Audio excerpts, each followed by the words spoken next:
Good evening, all. Uh, Welcome back, or welcome if you're here for the first time. Um, my name is Eric, and I'm going to be doing a live cold reading tonight from Raymond Chandler's The Big Sleep. We've been working on this through the last, I think this will be week number 5, and we're going from chapter 24. So we are jumping in the middle of things, probably a little past the middle, strictly speaking. I hope that you're all having a good, safe holiday weekend. And we're just going to jump straight into this thing. So here we go.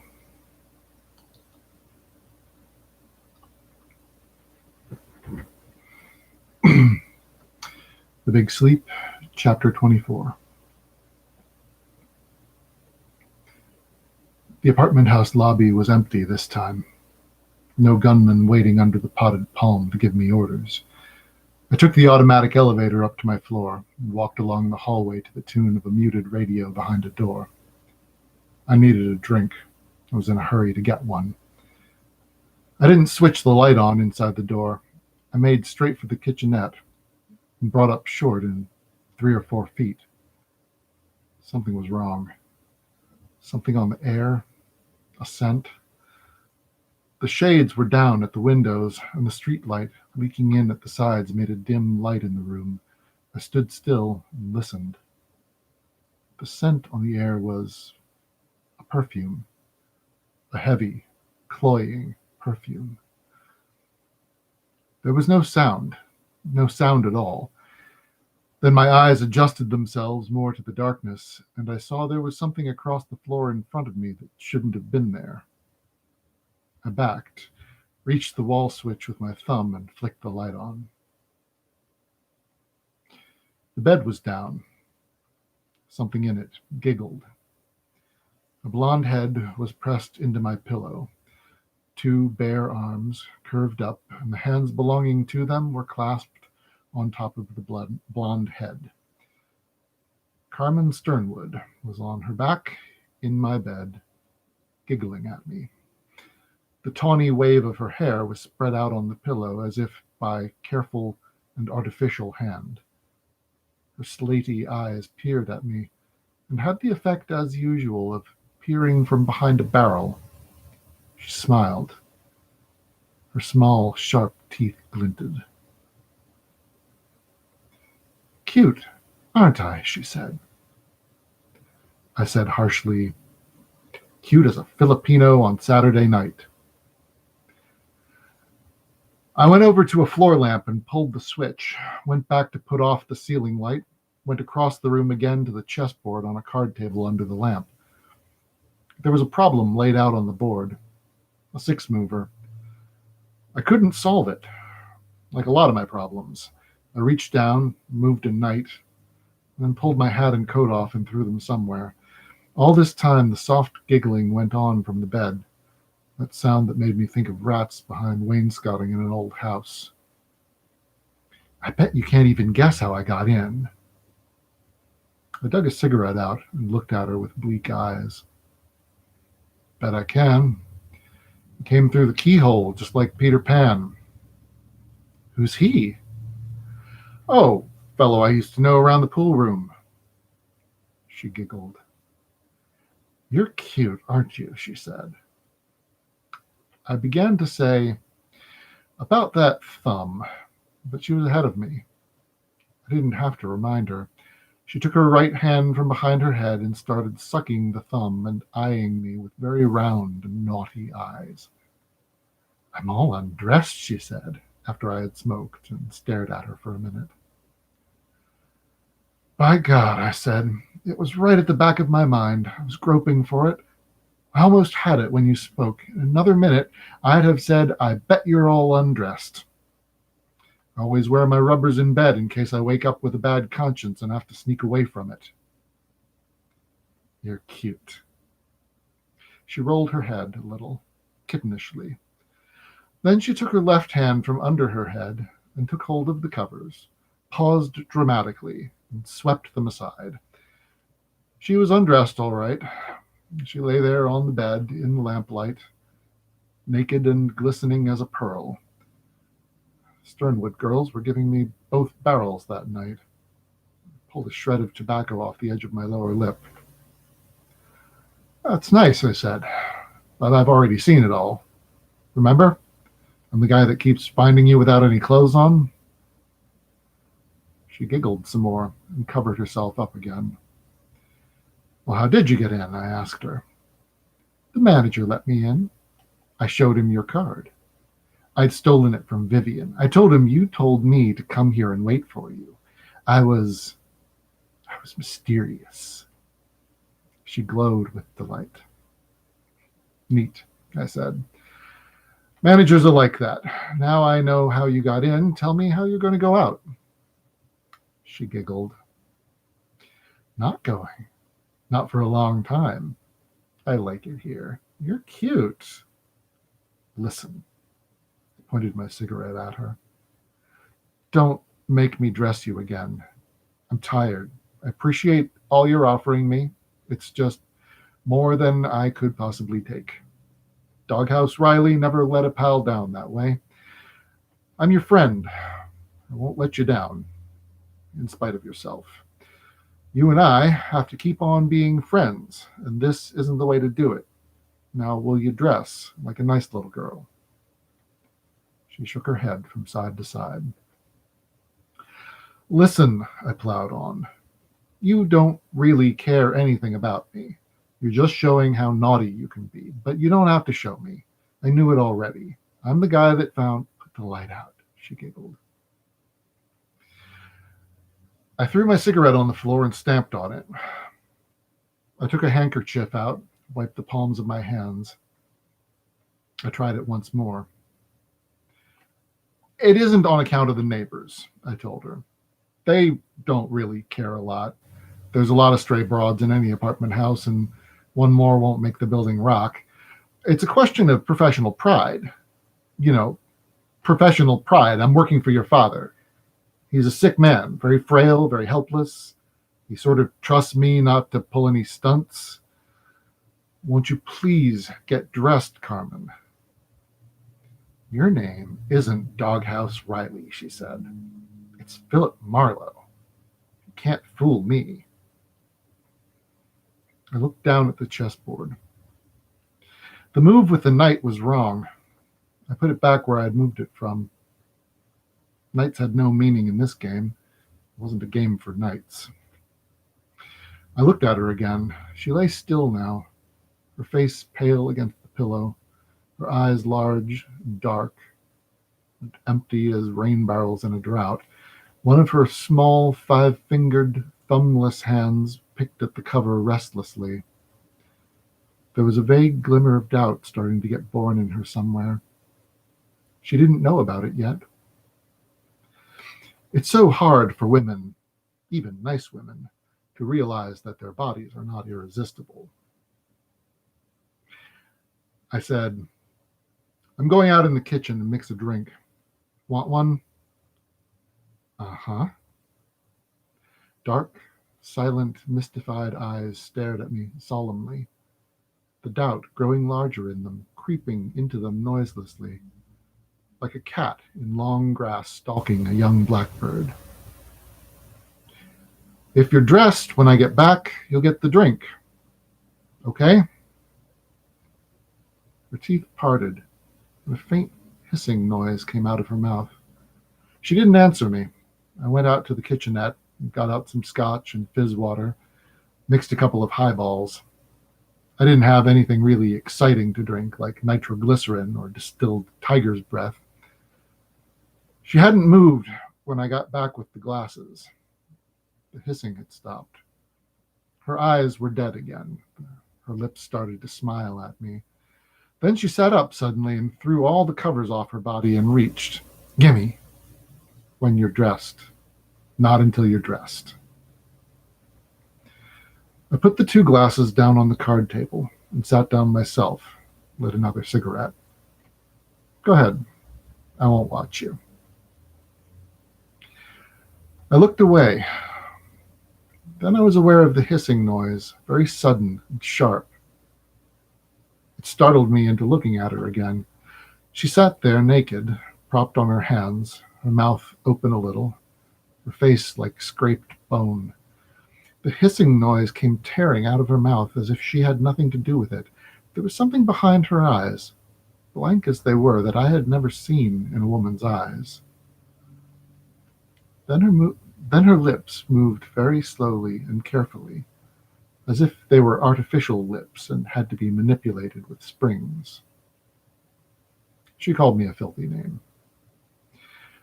I didn't mind that. I didn't mind what she called me, what anybody called me. But this was the room I had to live in. It was all I had in the way of a home. In it was everything that was mine, that had any association for me, any past, anything that took the place of a family. Not much. A few books, pictures, radio, chessmen, old letters, stuff like that. Nothing. Such as they were, they had all my memories. I couldn't stand her in that room any longer. What she called me only reminded me of that. I said carefully, "I'll give you 3 minutes to get dressed and out of here. If you're not out by then, I'll throw you out by force. Just the way you are, naked. I'll throw your clothes after you into the hall. Now get started." Her teeth chattered, and the hissing noise was sharp and animal. She swung her feet to the floor and reached for her clothes on a chair beside the bed. She dressed. I watched her. She dressed with stiff, awkward fingers for a woman, but quickly at that. She was dressed in a little over 2 minutes. I timed it. She stood there beside the bed, holding a green bag tight against a fur-trimmed coat. She wore a rakish green hat crooked on her head. She stood there for a moment, hissed at me, her face still like scraped bone, her eyes still empty and yet full of some jungle emotion. Then she walked quickly to the door and opened it and went out, without speaking, without looking back. I heard the elevator lurch into motion and move in the shaft. I walked to the windows and pulled the shades up and opened the windows wide. The night air came drifting in with a kind of stale sweetness that still remembered automobile exhausts and the streets of the city. I reached for my drink and drank it slowly. The apartment house door closed itself down below me. Steps tinkled on the quiet sidewalk. A car started up not far away. It rushed off into the night with a rough clashing of gears. I went back to the bed and looked down on it. The imprint of her head was still in the pillow, of her small, corrupt body still on the sheets. I put my empty glass down and tore the bed to pieces, savagely. End chapter.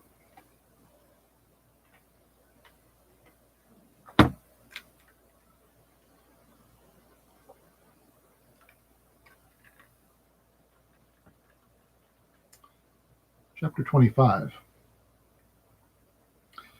It was raining again the next morning. Slanting gray rain, like a swung curtain of crystal beads. I got up feeling sluggish and tired, and stood looking out of the windows, with a dark, harsh taste of Sternwoods still in my mouth. I was as empty of life as a scarecrow's pockets. I went out to the kitchenette and drank 2 cups of black coffee. You can have a hangover from things other than alcohol. I had one from women. Women made me sick.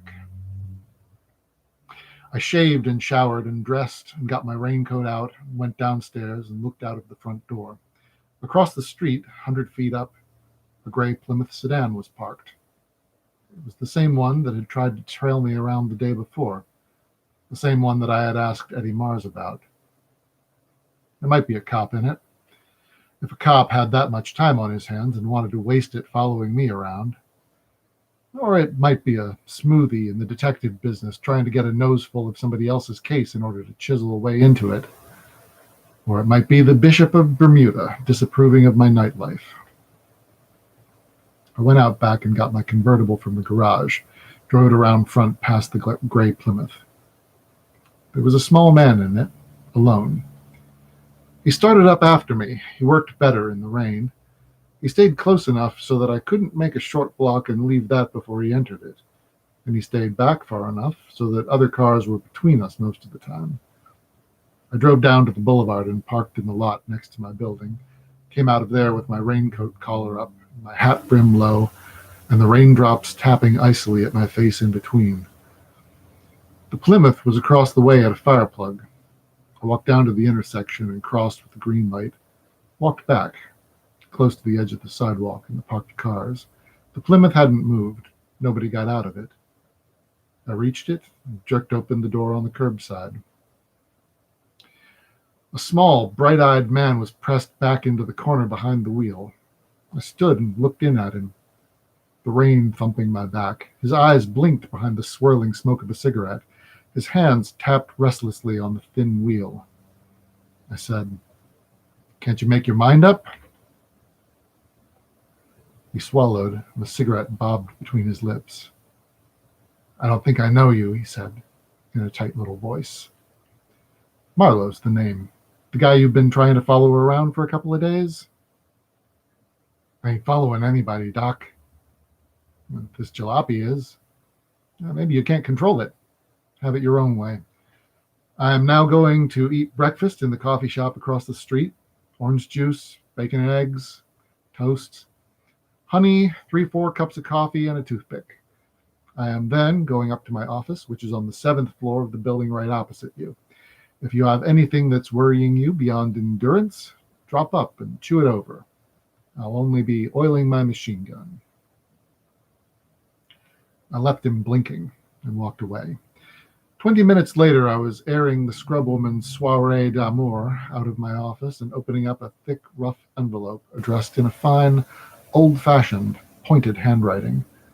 The envelope contained a brief, formal note and a large mauve check for $500, payable to Philip Marlowe, and signed Guy de Brisay Sternwood by Vincent Norris.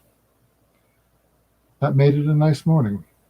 I was making out a bank slip when the buzzer told me somebody had entered my 2x4 reception room. It was the little man from the Plymouth. "Fine," I said. "Come in, shed your coat." He slid past me carefully as I held the door, as carefully as though he feared I might plant a kick in his minute buttocks. We sat down and faced each other across the desk. He was a very small man, not more than 5'3", and would hardly weigh as much as a butcher's thumb. He had tight, brilliant eyes that wanted to look hard, and looked as hard as oysters on the half shell. He wore a double-breasted, dark gray suit. It was too wide in the shoulders and had too much lapel.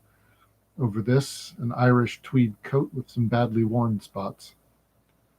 A lot of foulard tie bulged out and was rain-spotted above his crossed lapels. "Maybe you know me," he said. "I'm Harry Jones." I said I didn't know him. I pushed a flat tin of cigarettes at him. His small, neat fingers speared one like a trout taking the fly. He lit it with the desk lighter and waved his hands. "I've been around," he said. "Know the boys and such. Used to do a little liquor running down from Huneem Point. Touch racket, brother. Riding the scout car with a gun in your lap, wad on your hip that would choke a coal chute. Plenty of times we paid off 4 sets of law before we hit Beverly Hills. Tough racket." "Terrible," I said. He leaned back and blew smoke at the ceiling from the small, tight corner of his small, tight mouth. "Maybe you don't believe me," he said. "Maybe I don't," I said. "Maybe I do. And then again, maybe I haven't bothered to make my mind up. Just what is the build-up supposed to do to me?" "Nothing," he said tartly. "You've been following me around for a couple of days," I said, like a fella trying to pick up a girl and lacking the last inch of nerve. Maybe you're selling insurance. Maybe you knew a fellow called Joe Brody. It's a lot of maybes, but I have a lot on my hand in my business. His eyes bulged, and his lower lip almost fell in his lap. Christ, how'd you know that? He snapped. I'm psychic. Shake your business up and pour it. I haven't got all day. The brightness of his eyes almost disappeared between the suddenly narrowed lids. There was silence. The rain pounded down on the flat, tarred roof over the mansion house lobby below my windows. His eyes opened a little, shined again, and his voice was full of thought. I was trying to get a line on you. Sure, he said. I got something to sell. Cheap. A couple of C notes. How'd you tie me to Joe? I opened a letter and read it. It offered me a 6 months correspondence course in fingerprinting at a special professional discount. I chopped it into the wastebasket and looked at the little man again. Don't mind me. I was just guessing. You're not a cop. You don't belong to Eddie Mars's outfit. I asked him last night. I couldn't think of anybody else but Joe Brody's friends who would be that much interested in me. Jesus, he said, and licked his lower lip. His face had turned white as paper when I mentioned Eddie Mars. His mouth drooped open, and his cigarette hung to the corner of it by some magic, as if it had grown there. Ah, you're kidding me, he said at last, with the sort of smile the operating room sees. All right, I'm kidding you. I opened another letter. This one wanted to send me a daily newsletter from Washington, all inside stuff, straight from the cookhouse. Suppose Agnes is loose, I added. Yeah, she sent me. You interested? Well, she's blonde. Nuts. You made a crack when you were up there that night, the night Joe got squibbed off. Something about Brody must have known something good about the Sternwoods, or he wouldn't have taken the chance on that picture he sent him. Uh-huh. So he had? What was it? That's what the $200 pays for. I dropped some more fan mail into the basket and lit myself a fresh cigarette. We got to get out of town, he said. Agnes is a nice girl. You can't hold that stuff on her. It's not so easy for a dame to get by these days. She's too big for you, I said. She'll roll on you and smother you. That's kind of a dirty crack, brother, he said with something that was near enough to dignity to make me stare at him. I said, you're right. I've been meeting the wrong kind of people lately. Let's cut out the gabble and get down to cases. What have you got for the money? Would you pay for it? If it does what? If it helps you find Rusty Regan? I'm not looking for Rusty Regan. Says you. Want to hear it or not? Go ahead and chirp. I'll pay for anything I use. 2 C notes buys a lot of information in my circle. Eddie Mars had Regan bumped off, he said calmly, and leaned back as if he'd just been made a vice president. I waved a hand in the direction of the door. I wouldn't even argue with you, I said. I wouldn't waste the oxygen. On your way, small size. He leaned across the desk, white lines at the corners of his mouth. He snubbed his cigarette out carefully, over and over again, without looking at it. From behind a communicating door came the sound of a typewriter clacking monotonously to the bell of the shift, line after line. I'm not kidding, he said. Beat it. Don't bother me. I have work to do. No, you don't, he said sharply. I ain't that easy. I came here to speak my piece, and I'm speaking it. I knew Rusty myself. Not well enough to say, how's a boy? And he'd answer me, or he wouldn't, according to how he felt. Nice guy, though. Always liked him. He was sweet on a singer named Mona Grant. Then she changed her name to Mars. Rusty got sore, married a rich dame that hung around all the joints like she couldn't sleep well at home. You know all about her. Tall, dark, Enough looks for a Derby winner, but the type would put a lot of pressure on the guy. High strung. Rusty wouldn't get along with her, but Jesus, he'd get along with her old man's dough, wouldn't he? That's what you think. This Regan was a cockeyed sort of buzzard. He had long-range eyes. He was looking over into the next valley all the time. He wasn't scarcely around where he was. I don't think he gave a damn about dough. And coming from me, brother, that's a compliment. The little man wasn't so dumb after all. A three for a quarter grifter wouldn't even think such thoughts, much less know how to express them. I said, so he ran away.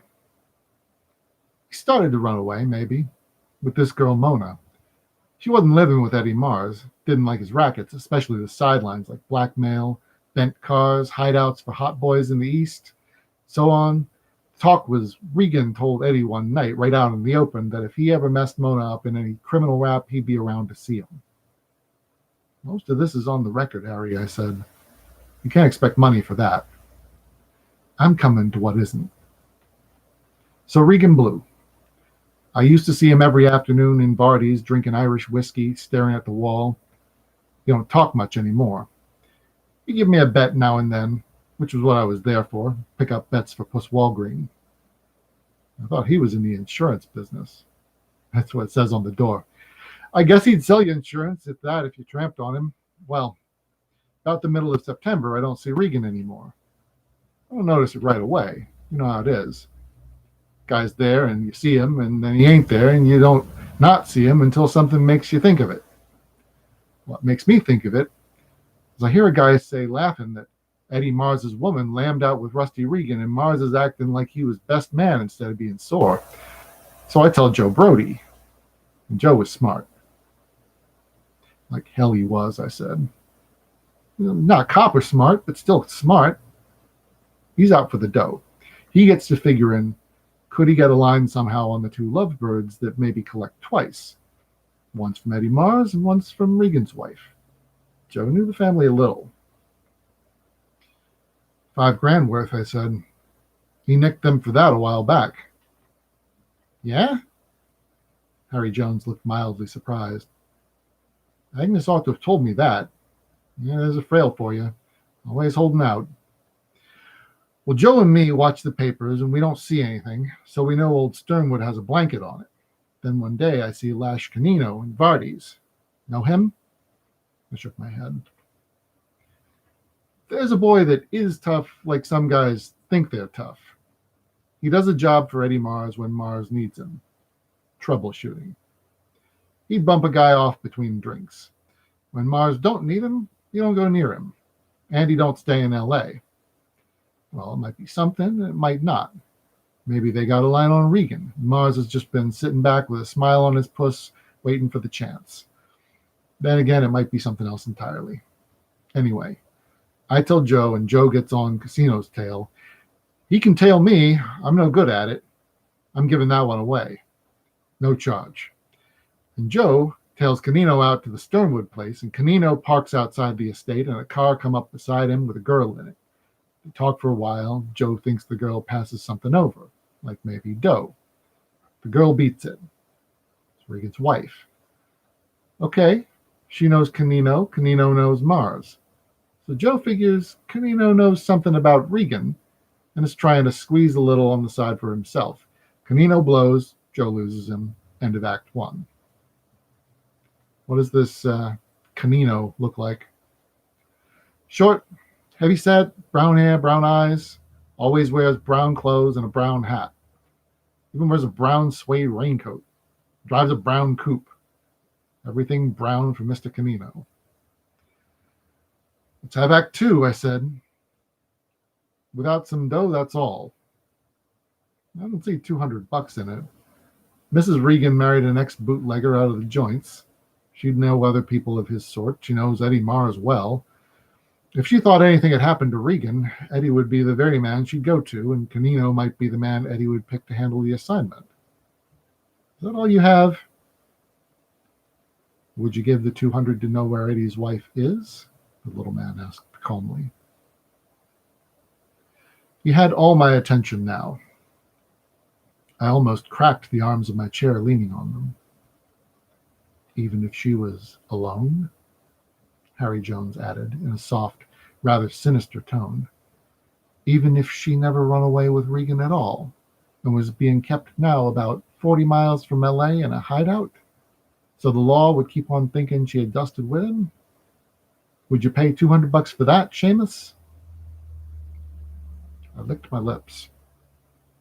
They tasted dry and salty. I think I would. Where?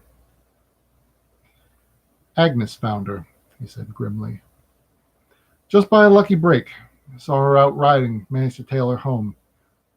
Agnes will tell you where that is when she's holding the money in her hand. I made a hard face at him. You could tell the coppers for nothing, Harry. They have some good records down at Central these days. If they killed you trying, they still have Agnes. Let 'em try, he said. I ain't so brittle. Agnes must have something I didn't notice. She's a grifter, Seamus. I'm a grifter. We're all grifters. So we sell each other out for a nickel. Okay. See, can you make me? He reached for another of my cigarettes, placed it neatly between his lips, and lit it with a match the way I do myself, missing twice on his thumbnail and then using his foot. He puffed evenly and stared at me level-eyed. A funny little hard guy I could have thrown from home plate to second base. A small man in a big man's world. There was something I liked about him. I haven't pulled anything in here, he said steadily. I come in talking 2 C's. That's still the price. I come because I thought I'd get a take it or leave it. One right G to another. Now you're waving cops at me. Ought to be ashamed of yourself. I said, you'll get the 200 for that information. I have to get the money myself first. He stood up and nodded, and pulled his worn little Irish tweed coat tight around his chest. That's okay. After dark is better anyway. It's a leery job bucking guys like Eddie Mars. But a guy has to eat. The book's been pretty dull lately. I think the big boys have told Puss Walgreen to move on. Suppose you come over there to the office. Full wider building, Weston and Santa Monica, 428 at the back. You bring the money, I'll take you to Agnes. Can't you tell me yourself? I've seen Agnes. I promised her, he said simply. He buttoned his overcoat, cocked his hat jauntily, nodded again, and strolled to the door. He went out. His steps died along the hall. I went down to the bank and deposited my $500 check and drew out $200 in currency. I went upstairs again and sat in my chair, thinking about Harry Jones and his story. It seemed a little too pat. It had the austere simplicity of fiction rather than the tangled woof of fact. Captain Gregory ought to have been able to find Mona Mars if she was that close to his beat, supposing, that is, that he had tried. Thought about it most of the day. Nobody came into the office. Nobody called me on the phone. It kept on raining. End chapter.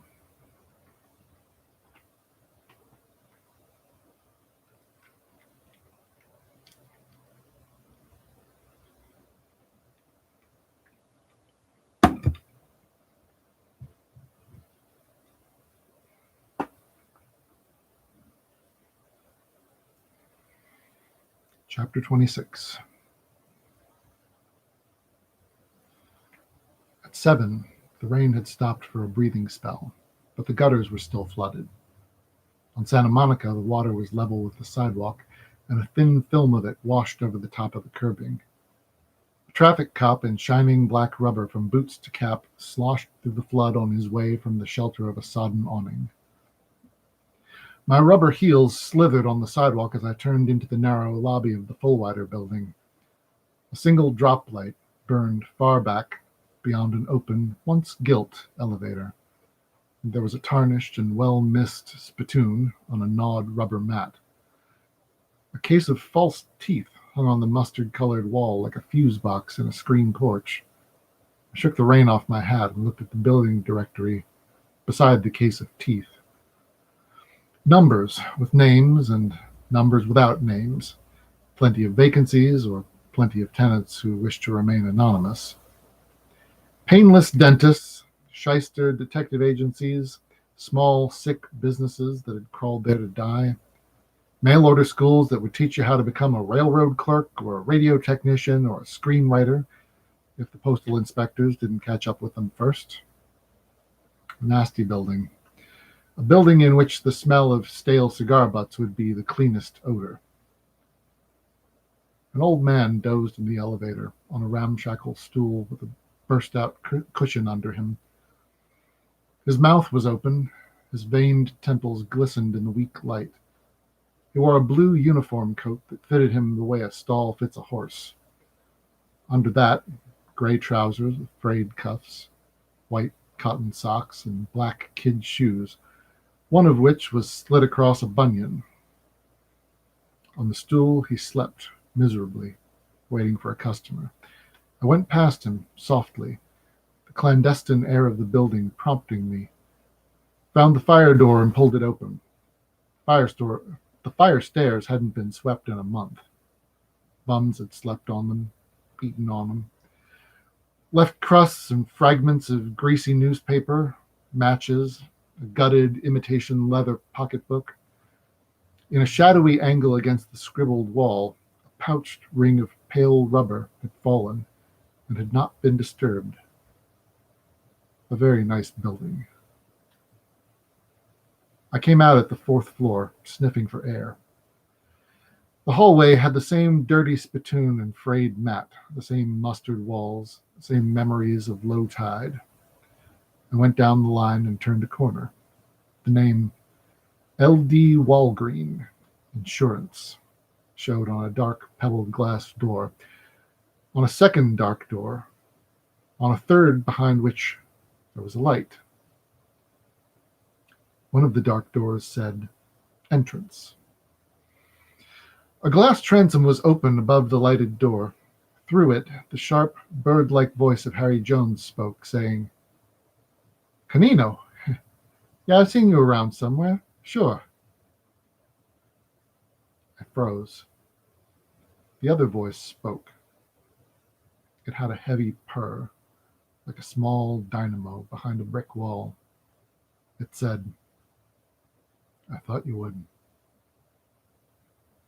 There was a vaguely sinister note in that voice. A chair scraped on linoleum. Steps sounded. The transom above me squeaked shut. A shadow melted from behind the pebbled glass. I went back to the first of the three doors marked with the name Walgreen. I tried it cautiously. It was locked. It moved in a loose frame, an old door fitted many years past, made of half-seasoned wood and shrunken now. I reached my wallet out and slipped the thick, hard window of celluloid from over my driver's license. A burglar's tool the law had forgotten to proscribe. I put my gloves on, leaned softly and lovingly against the door and pushed the knob hard away from the frame. I pushed the celluloid plate into the wide crack and felt for the slope of the spring lock. There was a dry click, like a small icicle breaking. I hung there motionless, like a lazy fish in the water. Nothing happened inside. I turned the knob and pushed the door back into the darkness. I shut it behind me as carefully as I had opened it. The lighted oblong of an uncurtained window faced me, cut by the angle of a desk. On the desk, a hooded typewriter took form, then the metal knob of a communicating door. This was unlocked. I passed into the second of the three offices. Rain rattled suddenly against the closed window. Under its noise, I crossed the room. A tight fan of light spread from an inch opening of the door into the lighted office. Everything very convenient. I walked like a cat on a mantle and reached the hinged side of the door, put an eye to the crack and saw nothing but light against the angle of the wood. purring voice was now saying quite pleasantly, "Sure, a guy could sit on his fanny and grab what another guy done if he knows what it's all about. So you go to see this peeper. Well, that was your mistake. Eddie don't like it. The peeper told Eddie some guy in a gray Plymouth was tailing him. Eddie naturally wants to know who and why, see?" Harry Jones laughed lightly. "What makes it his business?" "That don't get you no place." "You know why I went to the peeper. I already told you. Account of Joe Brody's girl. She has to blow and she's chatting on her uppers. She figures the peeper can get her some dough. I don't have any." The purring voice said gently, "Dough for what?" "Peepers don't give that stuff out to punks." "He could raise it. He knows rich people." Harry Jones laughed, a brave little laugh. "Don't fuss with me, little man." The purring voice had an edge, like sand in the bearing. Okay. You know the dope on Brody's bump off. That screwy kid done it all right, but the night it happened, this Marlowe was right there in the room." "That's known, little man. He told it to the law." "Yeah, here's what isn't. Brody was trying to peddle a nudist photo of the young Sternwood girl. Marlowe got wise to him. While they were arguing about it, the young Sternwood girl dropped around herself with a gat. She took a shot at Brody. She lets one fly, breaks a window. Only the people didn't tell the coppers about that, and Agnes didn't either. She figures it's railroad fare for her not to." "This ain't got anything to do with Eddie." "Show me how." "Where's this Agnes at?" "Nothing doing." "You tell me, little man. Here, or in the back room where the boys pitch dimes against the wall?" "She's my girl now, Canino. I don't put my girl in the middle for anybody." Silence followed. I listened to the rain lashing the windows. The smell of cigarette smoke came through the crack at the door. I wanted to cough. I bit hard on a handkerchief. The purring voice said, still gentle, "From what I hear, this blonde broad was just a shell for Giger. I'll talk it over for Eddie. I'll talk it over with Eddie. How much you tap the peeper for?" 2 centuries? Get it?" Harry Jones laughed again. "I'm seeing him tomorrow. I have hopes." "Where's Agnes?" "Listen, where's Agnes?" Silence. "Look at it, little man." I didn't move. I wasn't wearing a gun. I didn't have to see through the crack of the door to know that a gun was what the purring voice was inviting Harry Jones to look at. But I didn't think Mr. Canino would do anything with his gun beyond showing it. I waited. "I'm looking at it," Harry Jones said. His voice squeezed tight as if it could hardly get past his teeth. "I don't see anything I didn't see before. Go ahead and blast, see what it gets you." "Chicago overcoat is what will get you, little man." Silence. "Where's Agnes?" Harry Jones sighed. "Okay," he said wearily. "She's in an apartment house, 28 Court Street up on Bunker Hill, apartment 301. Guess I'm yellow, all right. Why should I front for that twist? No reason. You got good sense. You and me'll go out and talk to her.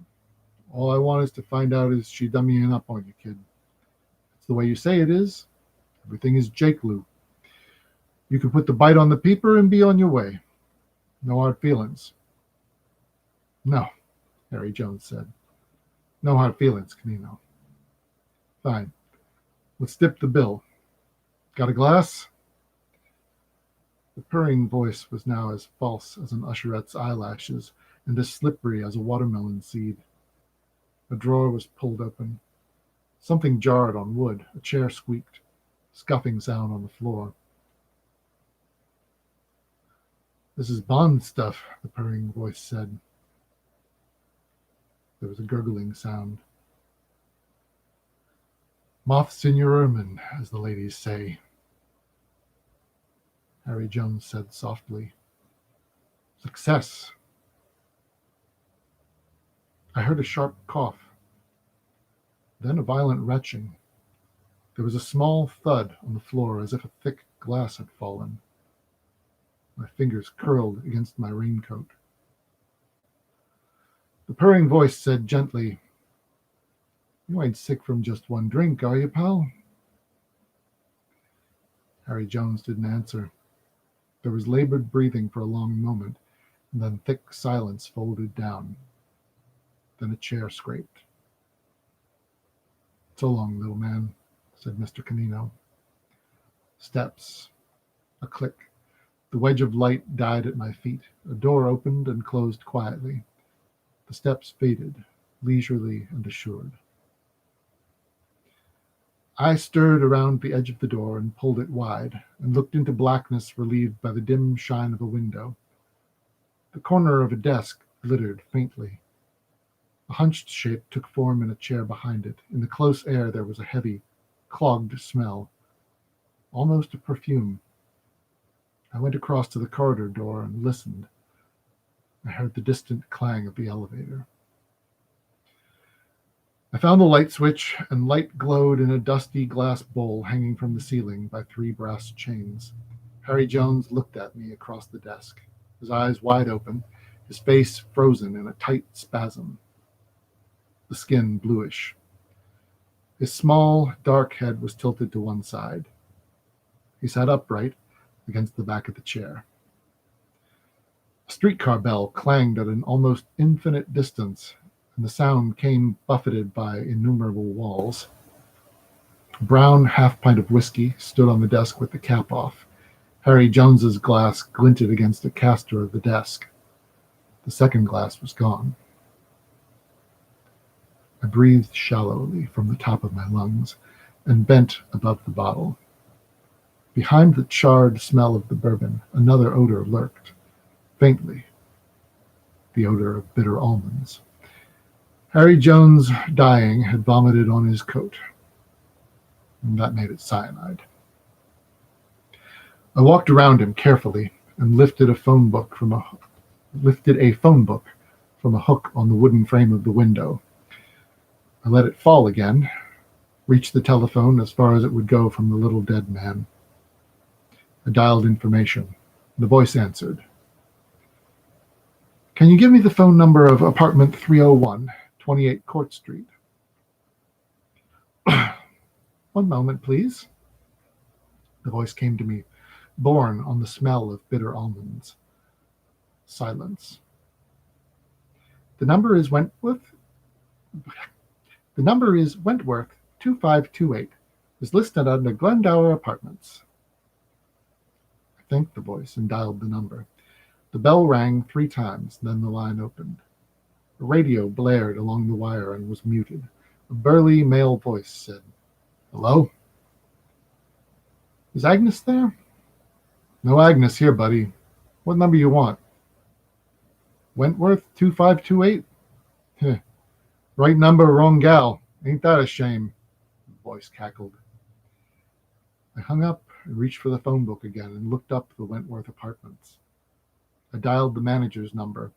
I had a blurred vision of Mr. Canino driving fast through rain to get to another appointment with death. Glendower Apartments, Mr. Schiff speaking. This is Wallace, Police Identification Bureau. Is there a girl named Agnes Lozelle registered in your place? Who did you say you were? I told him again. If you give me your number, I'll cut the comedy, I said sharply. I'm in a hurry. Is there or isn't there? No, there isn't. The voice was as stiff as a breadstick. Is there a tall blonde with green eyes registered in the flop? Say, this isn't any flop. Can it? Can it? I rapped at him in a police voice. You want me to send the vice squad over there and shake the joint down? I know all about Bunker Hill apartment houses, mister, especially the ones that have phone numbers listed for each apartment. Hey, take it easy, officer. I'll cooperate. There's a couple of blondes here, sure. Where isn't there? I hadn't noticed their eyes much. Would yours be alone? Alone or with a little chap about 5'3", 110, sharp black eyes, wears a double-breasted dark gray suit and Irish tweed overcoat, gray hat. My information is apartment 301, but all I get there is the big razoo. Oh, she ain't there. There's a couple of car salesmen living in 301. Thanks. I'll drop around. Make it quiet, won't you? Come to my place direct? Much obliged, Mr. Schiff. I hung up. I wiped sweat off my face. I walked to the far corner of the office and stood with my face to the wall, patted it with a hand. I turned around slowly and looked across at little Harry Jones grimacing in his chair. Well, you fooled him, Harry, I said out loud, in a voice that sounded queer to me. You lied to him and you drank your cyanide like a little gentleman. You died like a poisoned rat, Harry, but you're no rat to me. I had to search him. It was a nasty job. His pockets yielded nothing about Agnes, nothing that I wanted at all. I didn't think they would, but I had to be sure. Mr. Canino might be back. Mr. Canino would be the kind of self-confident gentleman who would not mind returning to the scene of his crime. I put the light out and started to open the door. The phone bell rang jarringly down on the baseboard. I listened to it, my jaw muscles drawn into a knot, aching. Then I shut the door and put the light on again and went across to it. Yeah? A woman's voice. Her voice. Is Harry around? Not for a minute, Agnes. She waited a while on that, and then she said slowly, Who's talking? Marlowe, the guy that's trouble to you. Where is he? Sharply. I came over to give him $200 in return for certain information. The offer holds. I have the money. Where are you? Didn't he tell you? No. Perhaps you'd better ask him. Where is he? I can't ask him. Do you know a man named Canino? Her gasp came as clearly as though she had been beside me. Do you want the 2 C's or not? I asked. I want it pretty bad, mister. All right, then. Tell me where to bring it. Her voice trailed off and came back with a panic rush. Where's Harry? Got scared and blew. Meet me somewhere, anywhere at all. I have the money. I don't believe you about Harry. It's a trap. Ah, stuff. I could have had Harry hauled in a long time ago. There isn't anything to make a trap for. Canino got a line on Harry somehow, and he blew. I want quiet. You want quiet. Harry wants quiet. Harry already had it. Nobody could take it away from him. You don't think I'd stooge for Eddie Mars, do you, Angel? No, I guess not. Not that. I'll meet you in half an hour, beside Bullock's Wilshire, the east entrance to the parking lot. Right, I said. I dropped the phone in its cradle. The wave of almond odor flooded me again, and the sour smell of vomit. The little dead man sat silent in his chair, beyond fear, beyond change. I left the office. Nothing moved in the dingy corridor. No pebbled glass door had light behind it. I went down the fire stairs to the second floor, and from there looked down at the lighted roof of the elevator cage. I pressed the button. Slowly, the car lurched into motion. I ran down the stairs again. The car was above me when I walked out of the building. It was raining hard again. I walked into it with the heavy drops slapping my face. When one of them touched my tongue, I knew that my mouth was open. The ache at the side of my jaws told me it was open wide and strained back, mimicking the rictus of death carved upon the face of Harry Jones. End chapter.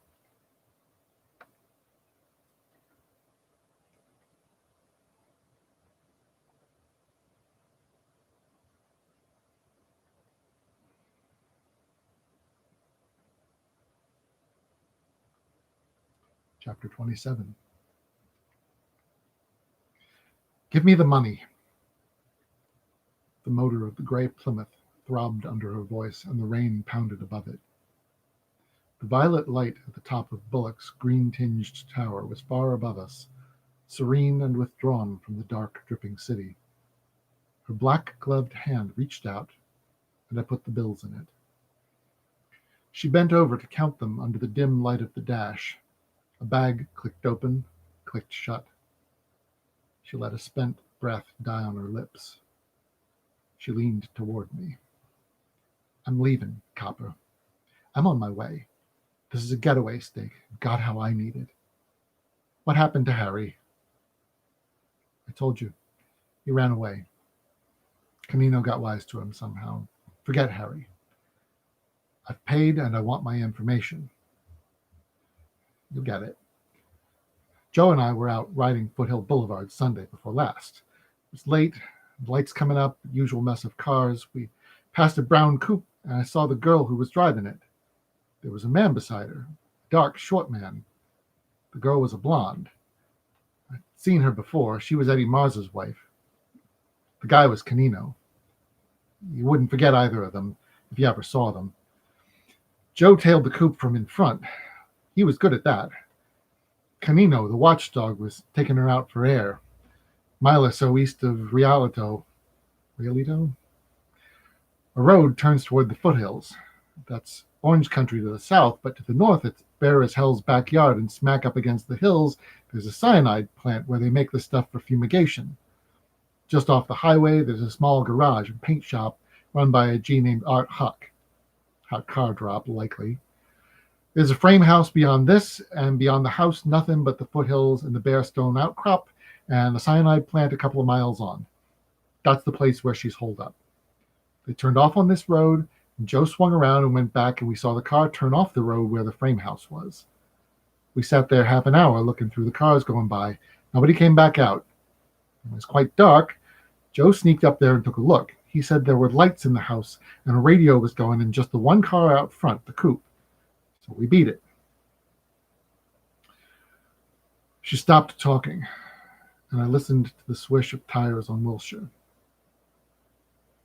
They might have shifted quarters since then, but that's what you have to sell. That's what you have to sell. Sure you knew her? If you ever see her, you won't make a mistake the second time. Goodbye, Copper. Wish me luck. I got a raw deal. Yeah, like hell you did, I said, and walked away across the street to my own car. The gray Plymouth moved forward, gathered speed, and darted around the corner onto Sunset Place. The sound of its motor died, and with it, blonde Agnes wiped herself off the slate for good, so far as I was concerned. 3 men dead. Giger, Brody, Harry Jones. And the woman went riding off in the rain with my 200 in her bag and not a mark on her. I kicked my starter and drove on downtown to eat. I ate a good dinner. 40 miles in the rain is a hike, and I hope to make it a round trip. I drove north across the river, on into Pasadena. Through Pasadena, and almost at once I was in orange groves. The tumbling rain was solid white spray in the headlights. The windshield wiper could hardly keep the glass clear enough to see through, but not even the drenched darkness could hide the flawless lines of the orange trees wheeling away like endless spokes into the night. Cars passed with a tearing hiss and a wave of dirty spray. The highway jerked through a little town that was all packing houses and sheds, and railway sidings nuzzling them. The groves thinned out and dropped away to the south, and the road climbed. It was cold, and to the north, the black foothills crouched closer and sent a bitter wind whipping down their flanks. Then, faintly out of the dark, 2 yellow vapor lights glowed high up in the air, and a neon sign between them said, "Welcome to Rialto." Frame houses were spaced far back from a wide main street.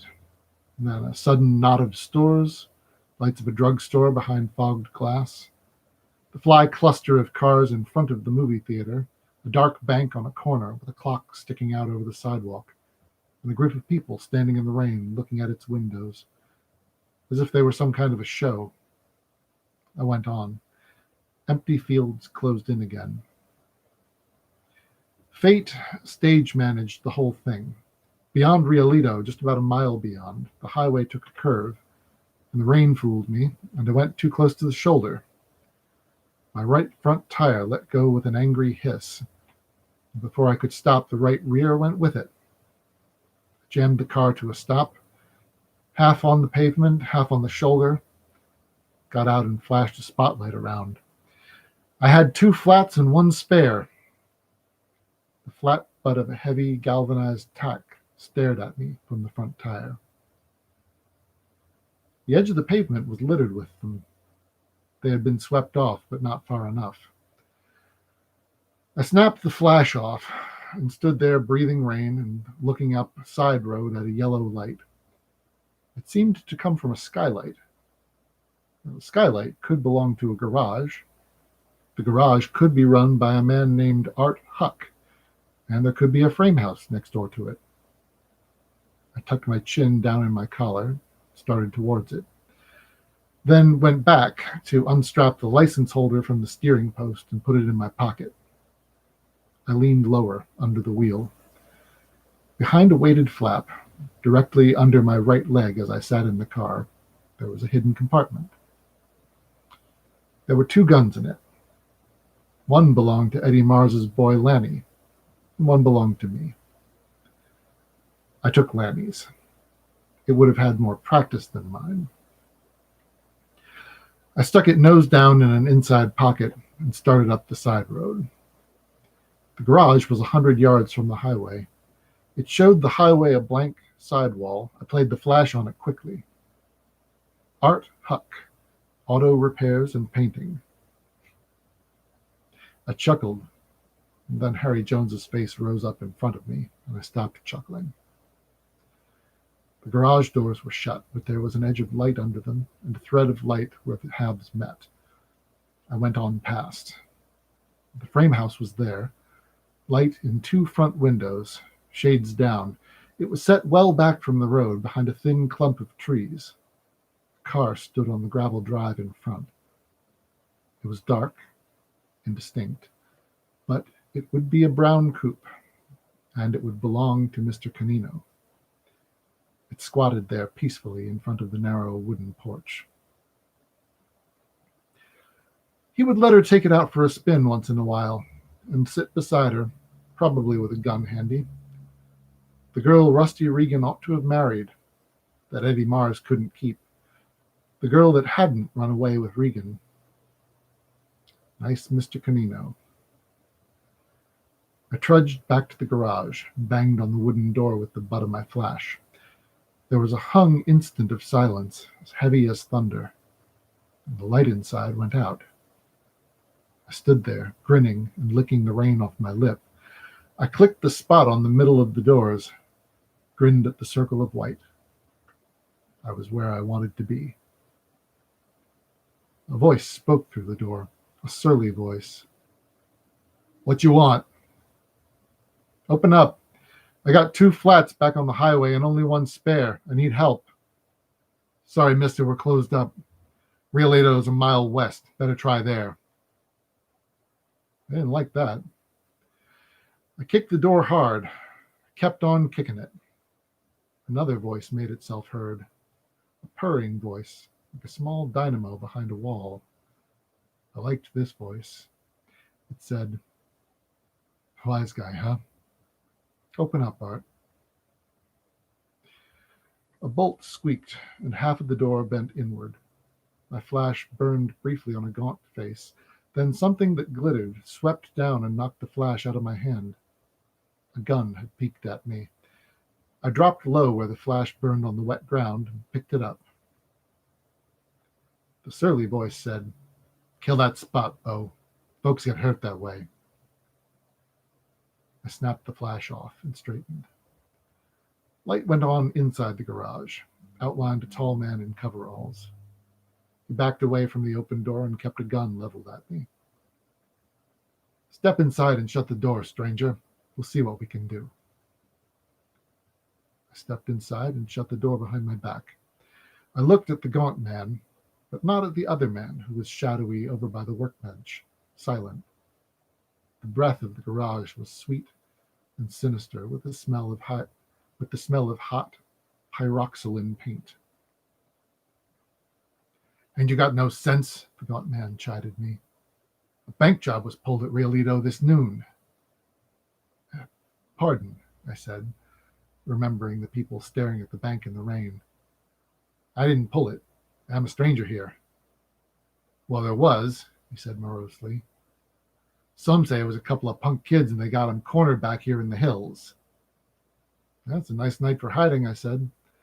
Suppose they threw tax out. I got some of them. I thought you just needed the business. You didn't ever get socked in the kisser, did you? The gaunt man asked me briefly. Not by anybody your weight. The purring voice from over in the shadows said, Cut out the heavy menace, Art. This guy's in a jam. You run the garage, don't you? Thanks, I said, and didn't look at him even then. Okay, the man in the coveralls grumbled. He tucked his gun through a flap in his clothes and bit a knuckle, staring at me moodily over it. The smell of the pyroxylin paint was as sickening as ether. Over in the corner, under a drop light, there was a big, new-looking sedan with a paint gun lying on its fender. I looked at the man by the workbench now.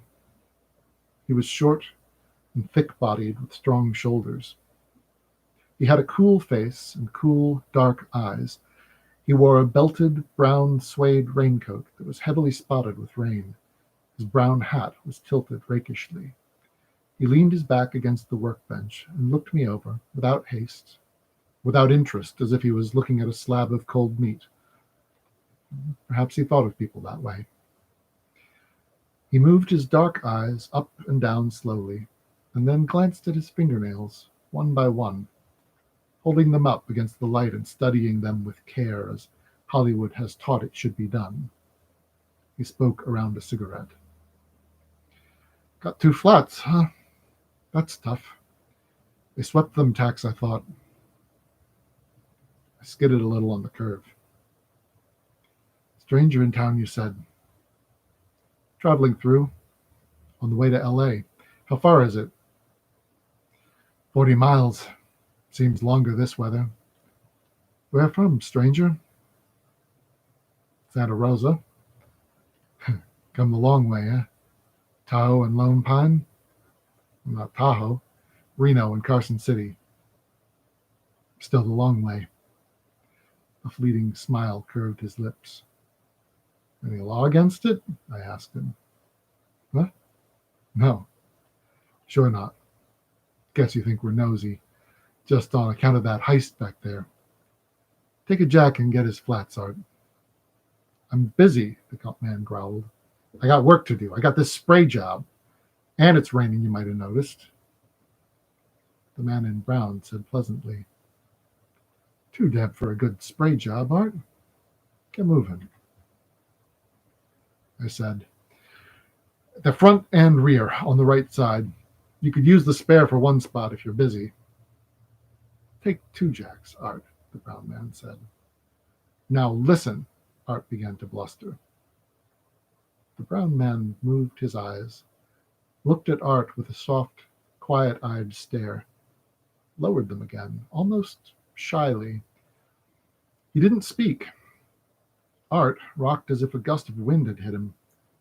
He stamped over to the corner and put a rubber coat over his coveralls, a sou'wester on his head. He grabbed a socket wrench and a hand jack and wheeled a dolly jack over to the doors. He went out silently, leaving the door yawning. The rain blustered in. The man in brown strolled over, shut it, strolled back to the workbench, and put his hips exactly where they had been before. I could have taken him then. We were alone. He didn't know who I was. He looked at me lightly and threw his cigarette on the cement floor and stamped down on it without looking down. I bet you could use a drink, he said. Wet the inside and even up. He reached a bottle from the workbench behind him and set it on the edge and set 2 glasses beside it. Poured a stiff jolt into each and held one out. Walking like a dummy, I went over and took it. The memory of the rain was still cold on my face. The smell of hot paint drugged the close air of the garage. Bad art, the brown man said. He's like all mechanics. Always got his face in a job he ought to have done last week. Business trip. I sniffed my drink delicately.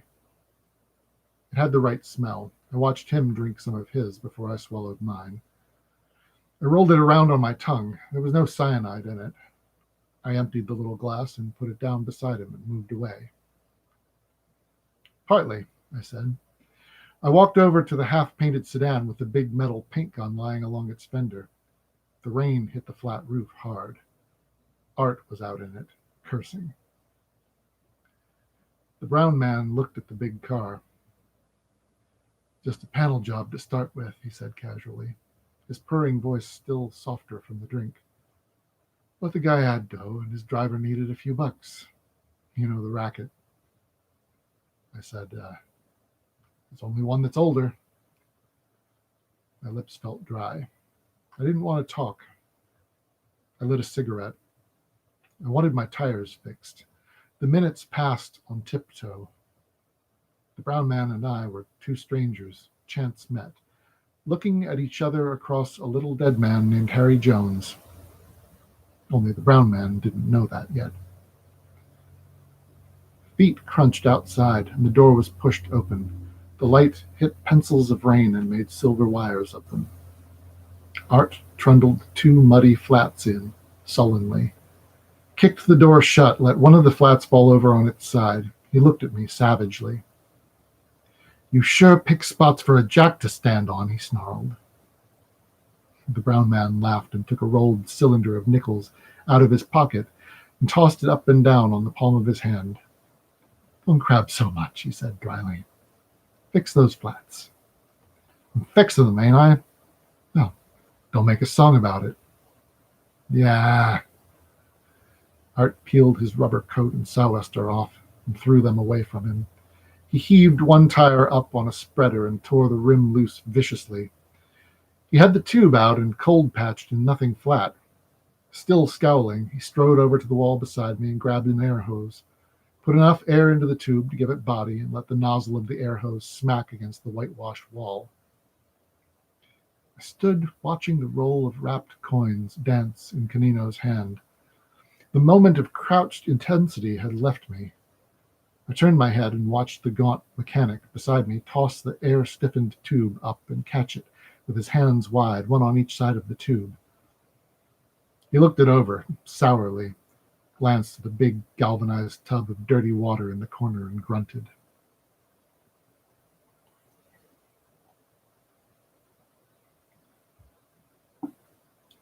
The teamwork must have been very nice. I saw no signal, no glance of meaning, no gesture that might have a special import. The gaunt man had the stiffened tube high in the air, staring at it. He half turned his body, took one long, quick step, and slammed it down over my head and shoulders. Perfect ringer. He jumped behind me and leaned hard on the rubber. His weight dragged on my chest, pinned my upper arms tight to my sides. I could move my hands, but I couldn't reach the gun in my pocket. The brown man came almost dancing toward me across the floor. His hand tightened over the roll of nickels. He came up to me without sound, without expression. I bent forward and tried to heave Art off his feet. The fist with the weighted tube inside it went through my spread hands like a stone through a cloud of dust. I had the stunned moment of shock when the lights danced and the visible world went out of focus but was still there. He hit me again. There was no sensation in my head. The bright glare got brighter. There was nothing but hard, aching white light. Then there was darkness in which something red wriggled like a germ under a microscope. And then there was nothing bright or wriggling, just darkness and emptiness, and a rushing wind, and a falling as of great trees. End of chapter.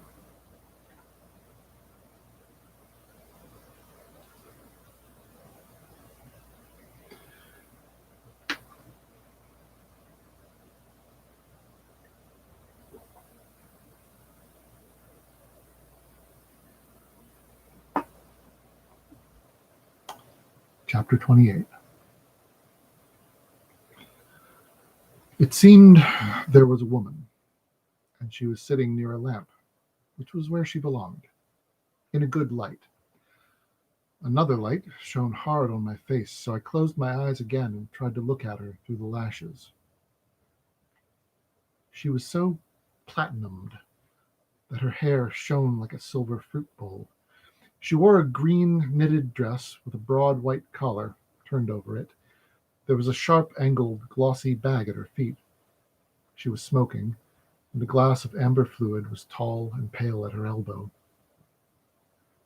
I moved my head a little, carefully. It hurt, but not more than I expected. I was trussed like a turkey ready for the oven. Handcuffs held my wrists behind me, and a rope went from them to my ankles, and then over the end of the brown davenport on which I was sprawled. The rope dropped out of sight over the davenport. I moved enough to make sure it was tied down. I stopped these furtive movements and opened my eyes again and said, "Hello." The woman withdrew her gaze from some distant mountain peak.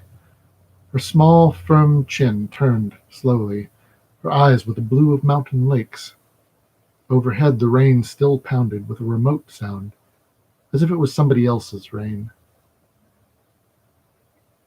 "How do you feel?" It was a smooth, silvery voice that matched her hair. It had a tiny tinkle in it, like bells in a doll's house. I thought that was silly as soon as I thought of it. "Great," I said. "Somebody built a filling station on my jaw." "What did you expect, Mr. Marlowe? Orchids?" "Just a plain pine box," I said. "Don't bother with bronze or silver handles. And don't scatter my ashes over the blue Pacific. I like the worms better. Did you know worms are of both sexes and that any worm can love any other worm?" "You're a little lightheaded," she said, with a grave stare. "Would you mind moving this light?" She got up and went behind the davenport. The light went off. The dimness was a benison. "I don't think you're so dangerous," she said. She was tall rather than short, but no beanpole. She was slim, but not a dried crust. She went back to her chair. "So you know my name. You slept well. They had plenty of time to go through your pockets. They did everything but embalm you. So you're a detective. Is that all they have on me?" She was silent. Smoke floated dimly from the cigarette. She moved it in the air. Her hand was small and had shape, not the usual bony garden tool you see on women nowadays. "What time is it?" I asked. She looked sideways at her wrist, beyond the spiral of smoke, at the edge of the grave luster of the lamplight. 10:17. "You have a date?" "I wouldn't be surprised. Is this the house next to Art Huck's garage?" "Yes." "What are the boys doing? Digging a grave?" "They had to go somewhere." "You mean they left you alone?"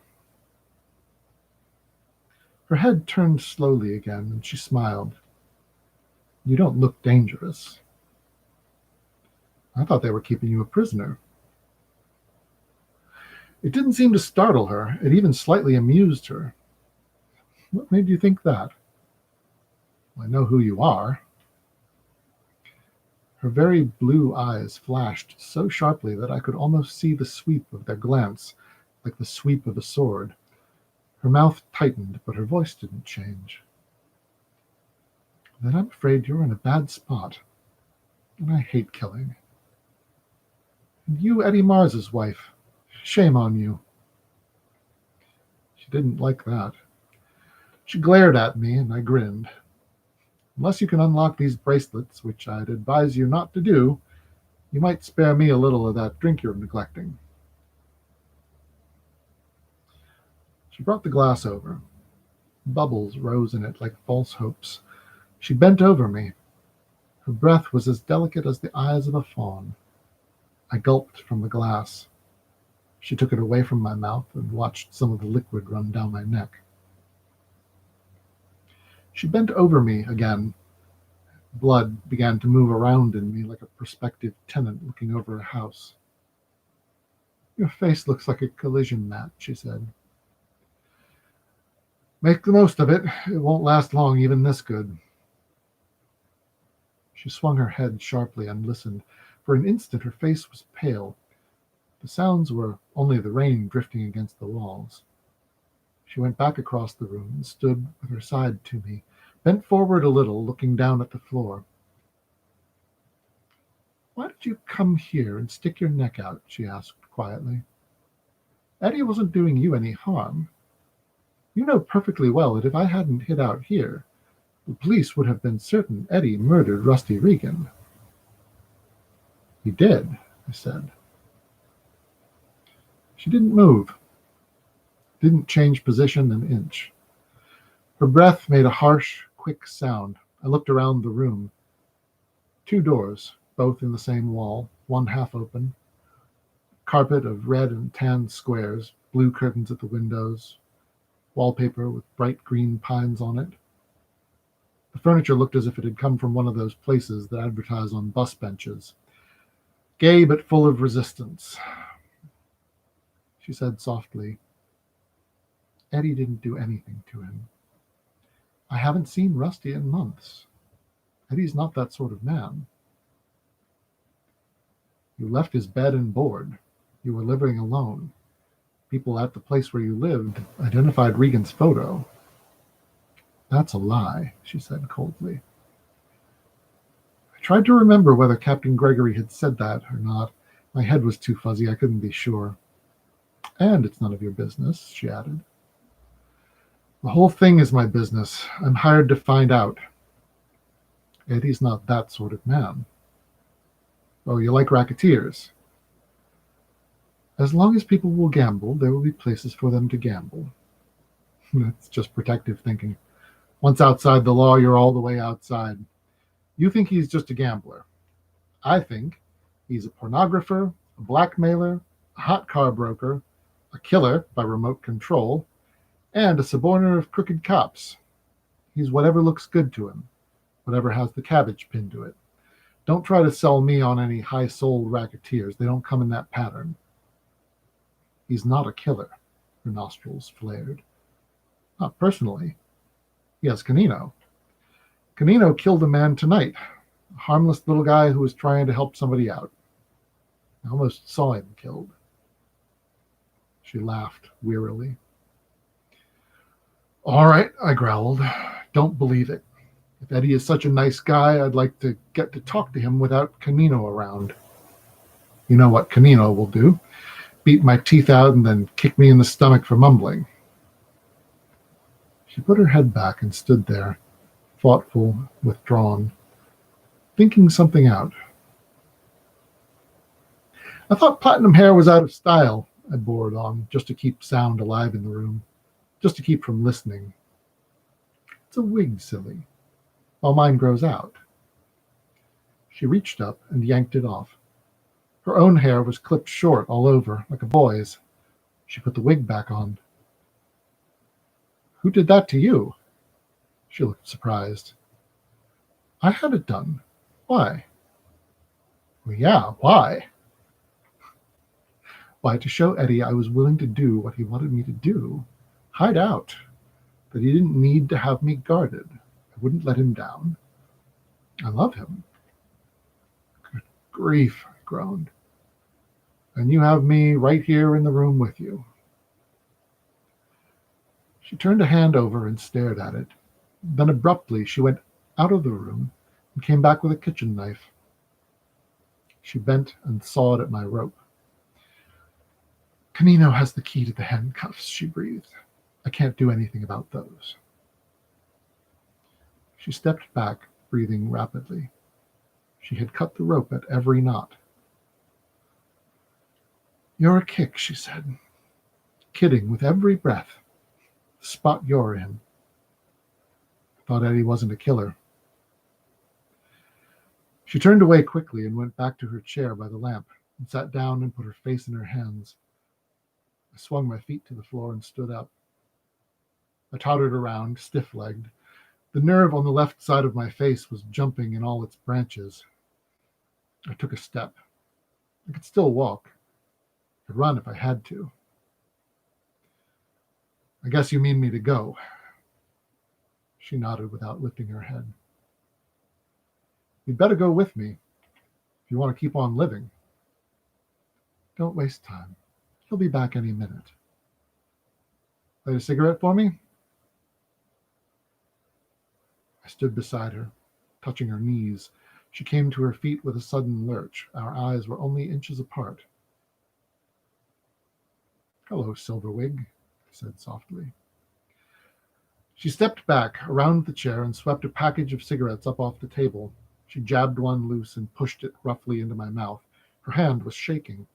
She snapped a small green leather lighter and held it to the cigarette. I drew in the smoke, staring into her lake blue eyes. While she was still close to me, I said, a little bird named Harry Jones led me to you. A little bird that used to hop in and out of cocktail bars, picking up horse bets for crumbs. Picking up information, too. This little bird picked up an idea about Canino. One way and another, he and his friends found out where you were. He came to me to sell the information because he knew, how he knew was a long story, that I was working for General Sternwood. I got his information, but Canino got the little bird. He's a dead little bird now, with his feathers ruffled, his neck limp, a pearl of blood on his beak. Canino killed him. But Eddie Mars wouldn't do that. Would he, Silverwig? He never killed anybody. He just hires it done. Get out, she said harshly. Get out of here, quick.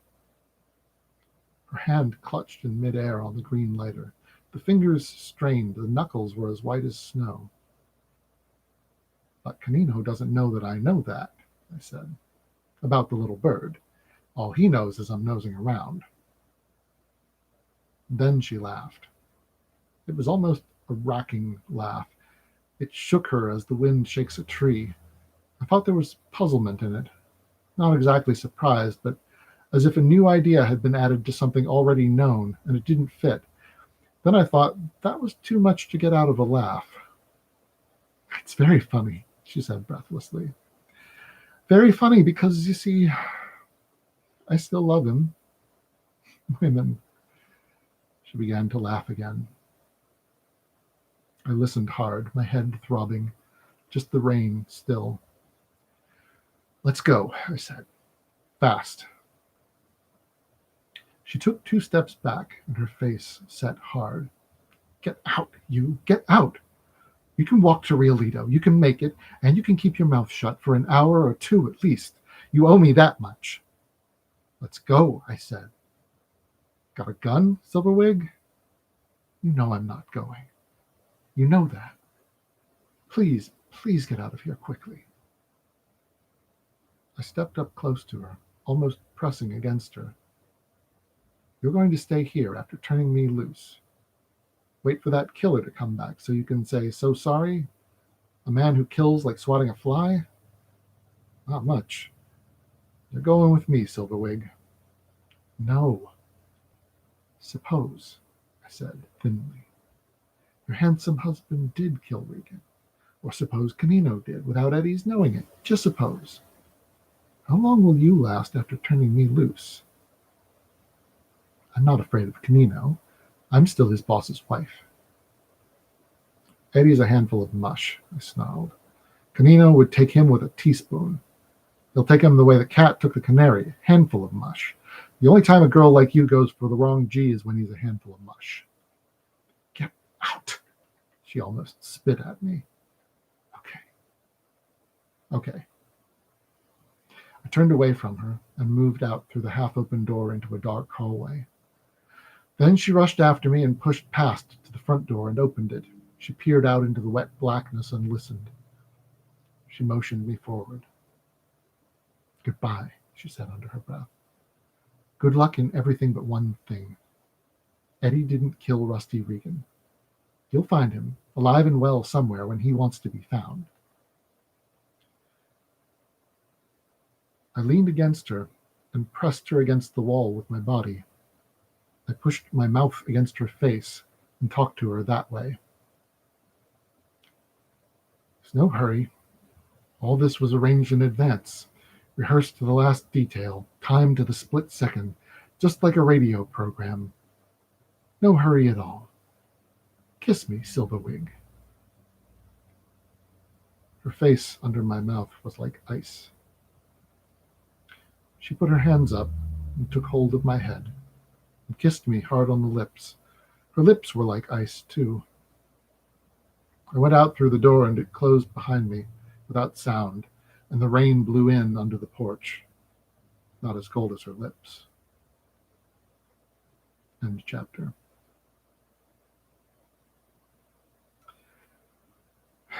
He's a charmer, isn't he? By which I mean an unrepentant misogynist.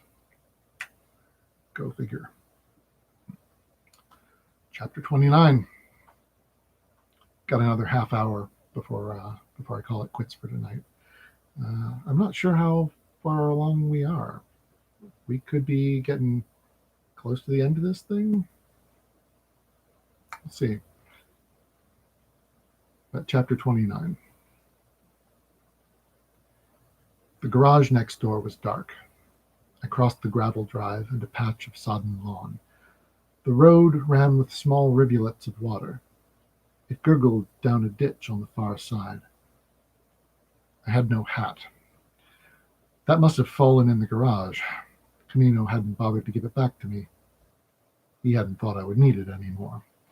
I imagined him driving back jauntily through the rain alone, having left the gaunt and sulky Art and the probably stolen sedan in a safe place.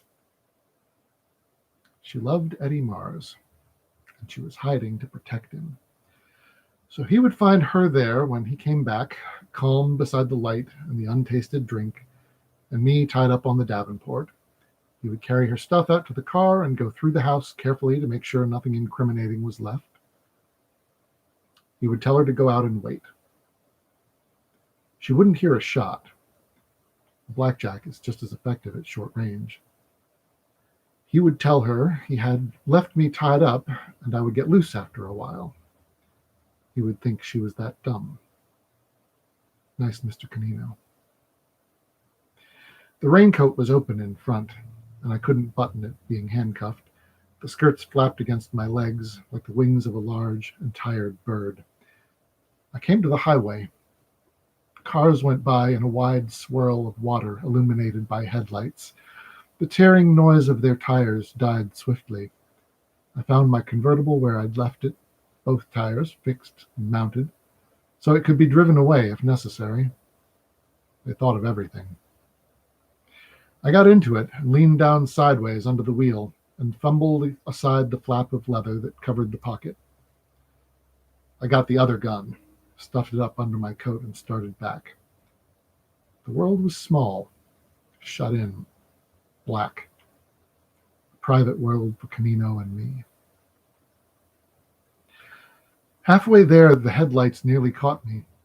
They turned swiftly off the highway, and I slid down the bank into the wet ditch and flopped there, breathing water. The car hummed by without slowing. I lifted my head heard the rasp of its tires as it left the road and took the gravel of the driveway. The motor died.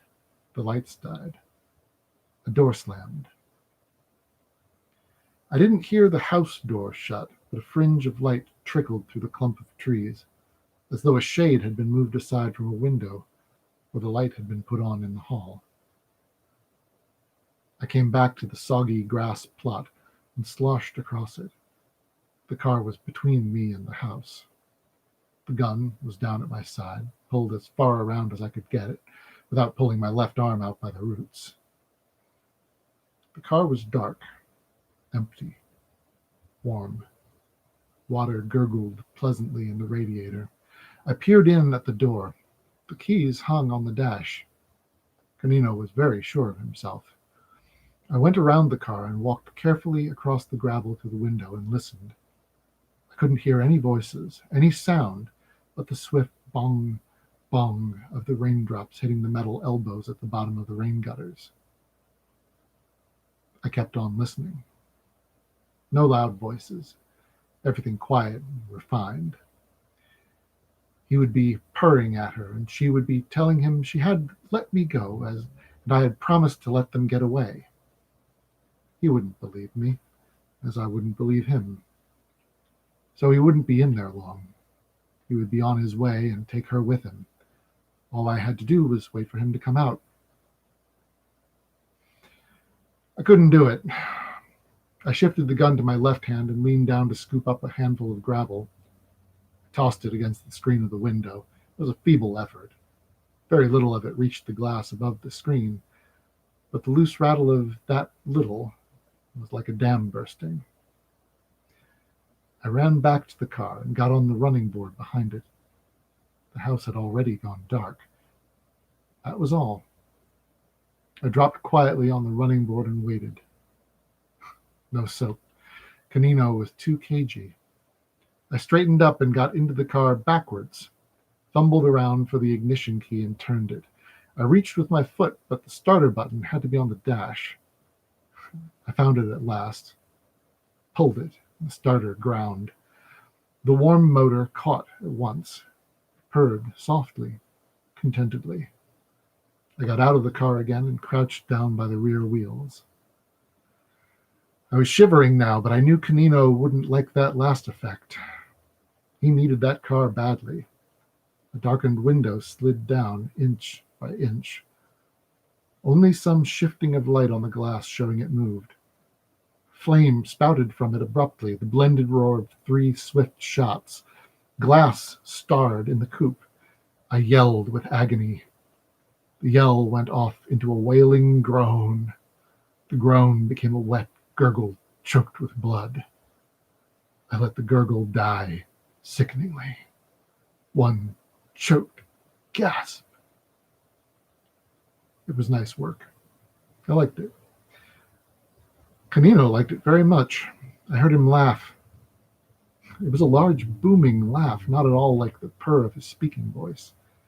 Then silence for a little while, except for the rain and the quietly throbbing motor of the car. Then the house door crawled open, a deeper blackness in the black night. A figure showed in it cautiously, something white around the neck. It was her collar. She came out on the porch stiffly, a wooden woman. I caught the pale shine of her silver wig. Canino came crouched methodically behind her. It was so deadly, it was almost funny. She came down the steps. Now I could see the white stiffness of her face. She started towards the car. A bulwark of defense for Canino, in case I could still spit in his eye. Her voice spoke through the lisp of the rain, saying slowly, without any tone, "I can't see a thing, Lash. The windows are misted." He grunted something, and the girl's body jerked hard as though he had jammed a gun into her back. She came on again and drew near the lightless car. I could see him behind her now. His hat, side of his face, the bulk of his shoulder. The girl stopped rigid and screamed.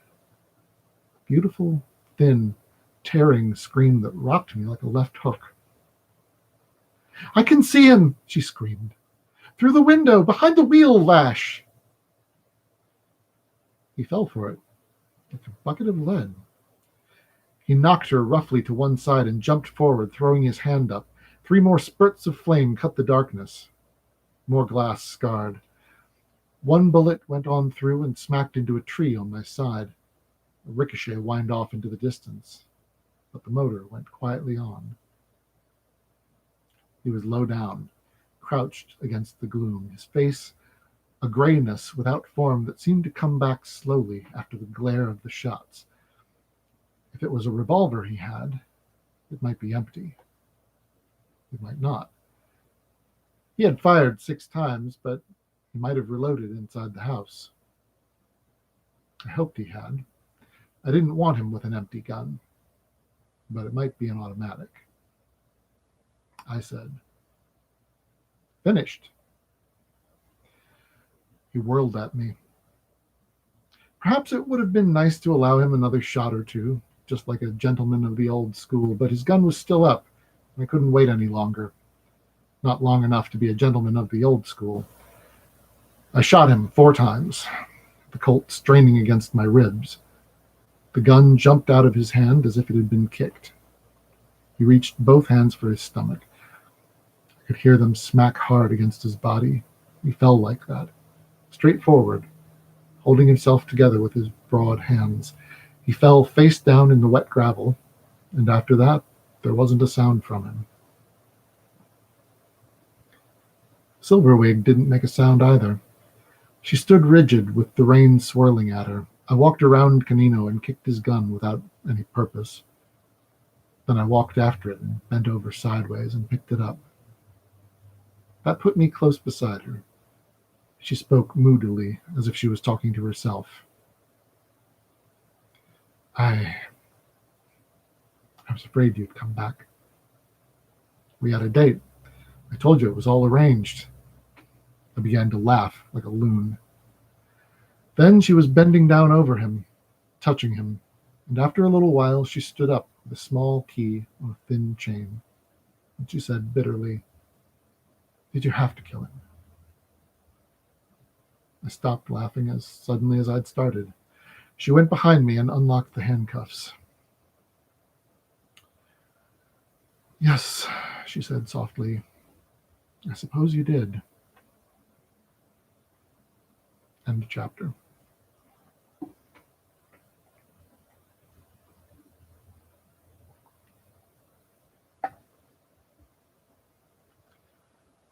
This was another day. Pardon me. Chapter 30. This was another day, and the sun was shining again. Captain Gregory of the Missing Persons Bureau looked heavily out of his office window as the barred upper floor of the Hall of Justice, white and clean after the rain. Then he turned ponderously in his swivel chair and tamped his pipe with a heat-scarred thumb and stared at me bleakly. "So you got yourself in another jam. Oh, you heard about it. Brother, I sit here all day on my fanny, and I don't look as if I had a brain in my head. But you'd be surprised what I hear. Shooting this Canino was all right, I guess. I don't figure the homicide boys pinned any medals on you." "There's been a lot of killing going on around me," I said. "I haven't been getting my share of it."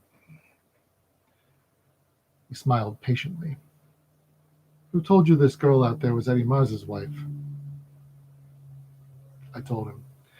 He listened carefully and yawned, tapped his gold-studded mouth with a palm like a tray. "I guess you figure I ought to have found her. That's a fair deduction. Maybe I knew. Maybe I thought if Eddie and his woman wanted to play a little game like that, it would be smart as I ever get, to let them think they were getting away with it. And then again, maybe you think I was letting Eddie get away with it, for more personal reasons." He held his big hand out and revolved the thumb against the index and second fingers. "No," I said. "I didn't really think that. Not even when Eddie seemed to know all about our talk here the other day." He raised his eyebrows as if raising them was an effort, a trick he was out of practice on. It furrowed his whole forehead, and when it smoothed out, it was full of white lines that turned reddish as I watched them. "I'm a copper," he said. "Just a plain, ordinary copper. Reasonably honest. As honest as you could expect a man to be in a world where it's out of style. It's mainly why I asked you to come in this morning. I'd like you to believe that. Being a copper, I like to see the law win. I'd like to see the flashy, well-dressed mugs like Eddie Mars spoiling their manicures in the rock quarry at Folsom, alongside of the poor little slum-bred hard guys that got knocked over on their first caper and never had a break since. That's what I'd like. You and me both lived too long to think I'm likely to see it happen. Not in this town, not in any town half this size, any part of this wide, green, and beautiful USA. We just don't run our country that way." I didn't say anything. He blew smoke with a backward jerk of his head, looked at the mouthpiece of his pipe, and went on. "But that don't mean I think Eddie Mars bumped off Regan or had any reason to, or would have done it if he had. I just figured maybe he knows something about it. Maybe sooner or later something will sneak out in the open. Hiding his wife out at Rialito was childish. But it's a kind of childishness a smart monkey thinks is smart. I had him in here last night, after the DA got through with him. He admitted the whole thing. He said he knew Canino was a reliable protection guy, and that's what he had him for. He didn't know anything about his hobbies or want to. He didn't know Harry Jones. He didn't know Joe Brody. He did know Giger, of course, but claims he didn't know about his racket. I guess you heard all that." "Yes." "You played it smart down there at Rialito, brother. Not trying to cover up? We keep a file on unidentified bullets nowadays. Someday you might use that gun again. Then you'd be over a barrel." "I played it smart," I said, and leered at him.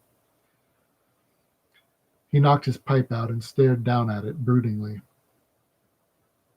"What happened to the girl?" he asked, not looking up. "I don't know. They didn't hold her. We made statements, 3 sets of them, for Wild, for the sheriff's office, for the homicide bureau. They turned her loose. I haven't seen her since. I don't expect to." "Kind of a nice girl, they say. Wouldn't be one to play dirty games." "Kind of a nice girl," I said. Captain Gregory sighed and rumpled his mousy hair. "It's just one more thing," he said, almost gently. "You look like a nice guy, but you play too rough. If you really want to help the Sternwood family, leave them alone." "I think you're right, Captain." "How do you feel?" "Swell," I said. "I was standing on various pieces of carpet most of the night, being bawled out. Before that, I got soaked to the skin and beaten up. I'm in perfect condition." "What the hell do you expect, brother?" "Nothing else." I stood up and grinned at him and started for the door.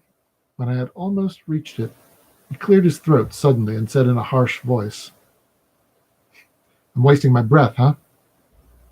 You still think you find Regan?" I turned around and looked him straight in the eyes. "No, I don't think I can find Regan. I'm not even going to try. Does that suit you?" He nodded slowly, and then he shrugged. "I don't know what the hell I even said that for. Good luck, Marlowe. Drop around any time." "Thanks, Captain." I went down out of the city hall and got my car from the parking lot and drove home to the Hobart Arms. I lay down on the bed with my coat off, stared at the ceiling, and listened to the traffic sounds on the street outside and watched the sun move slowly across a corner of the ceiling. I tried to go to sleep, but sleep didn't come.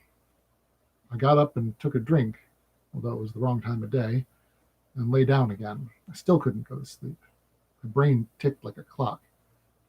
I sat up on the side of the bed and stuffed a pipe and said out loud, "That old buzzard knows something." The pipe tasted bitter as lye. I put it aside and lay down again. My mind drifted through waves of false memory in which I seemed to be doing the same thing over and over again. Go to the same places, meet the same people, say the same words to them over and over again. And yet each time it seemed real. like something was actually happening, and for the first time, I was driving hard along the highway through the rain with Silverwig in the corner of the car, saying nothing. So by the time we reached Los Angeles, we seemed to be utter strangers again. I was getting out at an all-night drugstore and phoning Bernie Alls that I had killed a man at Rialito.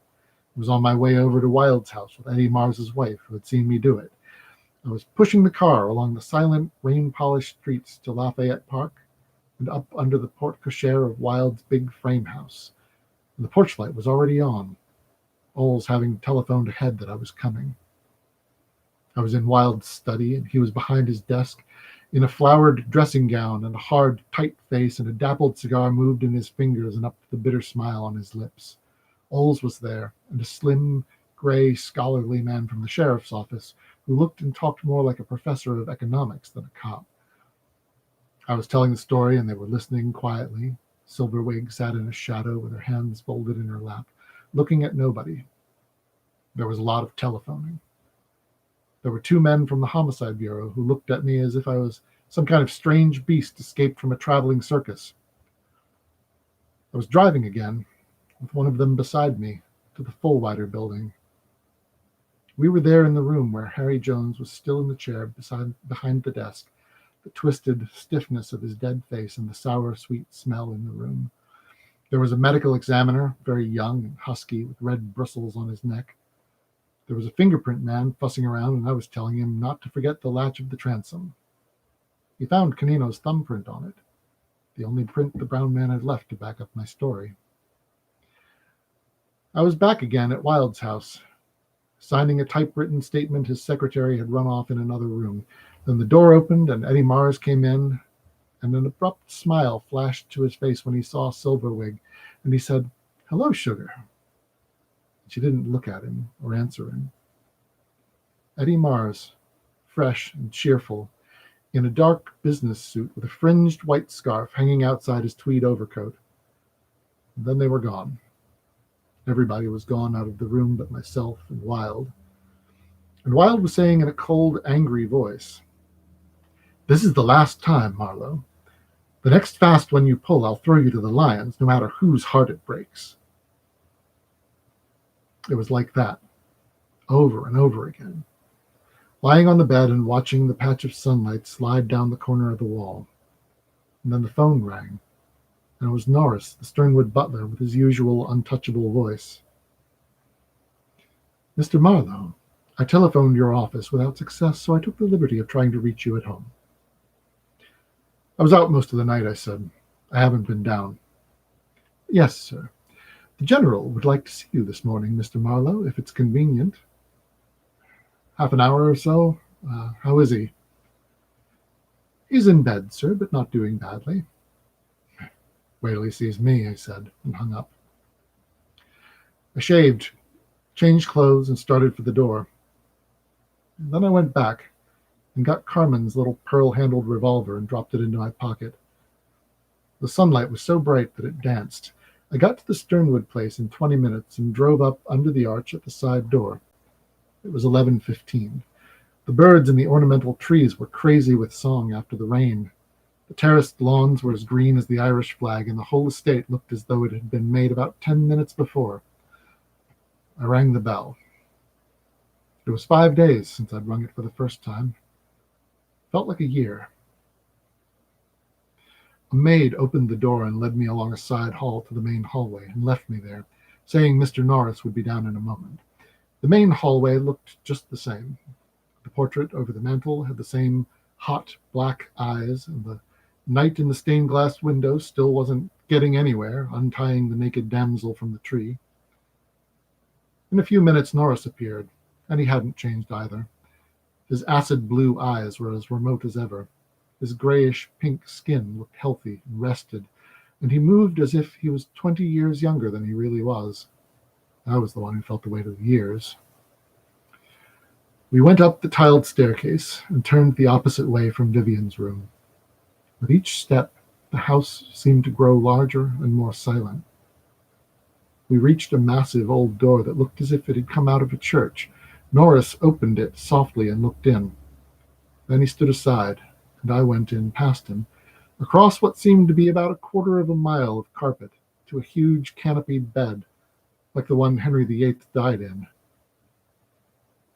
General Sternwood was propped up on pillows. His bloodless hands were clasped on top of the sheet. They looked gray against it. His black eyes were still full of fight, and the rest of his face still looked like the face of a corpse. "Sit down, Mr. Marlowe."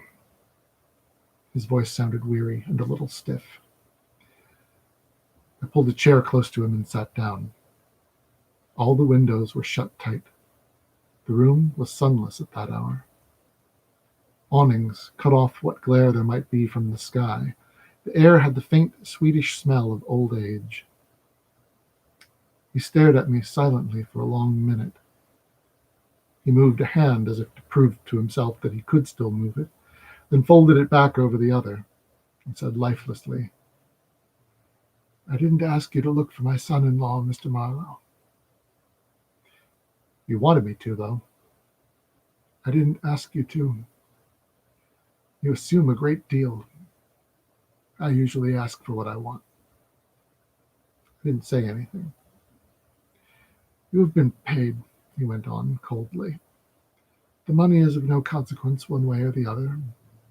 I merely feel that you have, no doubt unintentionally, betrayed a trust." He closed his eyes on that.